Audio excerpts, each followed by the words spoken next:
অনেকের ভিতরে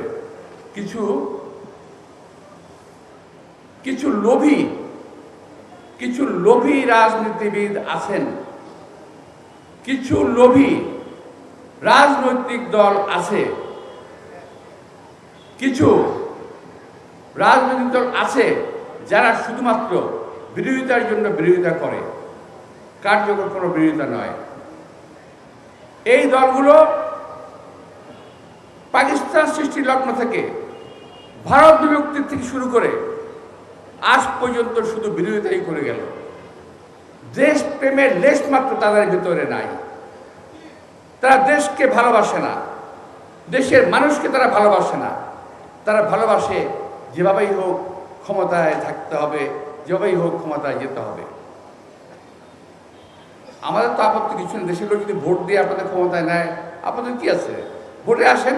ভোটকে ভয় পান কেন? নির্বাচনকে ভয় পান কেন আপনারা? এইটা না হলে নির্বাচন করা যাবে না, ওইটা না হলে নির্বাচন করা যাবে না।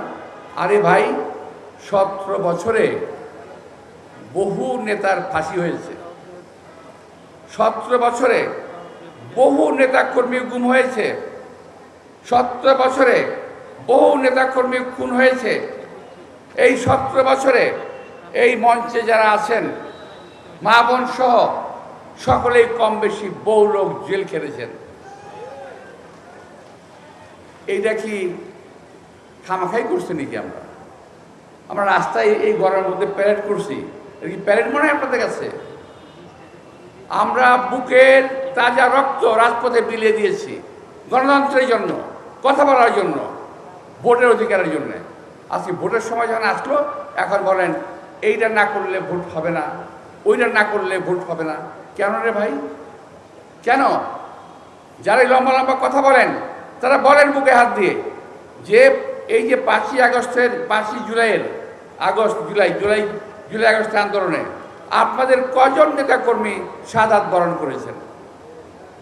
বিএনপির 422 জন নেতা কর্মী শাহাদাত বরণ করেছে, শহীদ হয়েছে। এক মাসে আপনাদের কয়জন হয়েছে? আপনার বুকে হাত দিয়ে বলেন, যারা লম্বা লম্বা কথা বলেন আজকে করতে দেওয়া হবে না, করতে দেওয়া যাবে না। আরে ভাই, আওয়ামী লীগ তো দেশটাকে বাপের তালুক ভাবছিল, যার কারণে যাকনি তাই বলছে। আপনারাও কি তাই ভাবেন?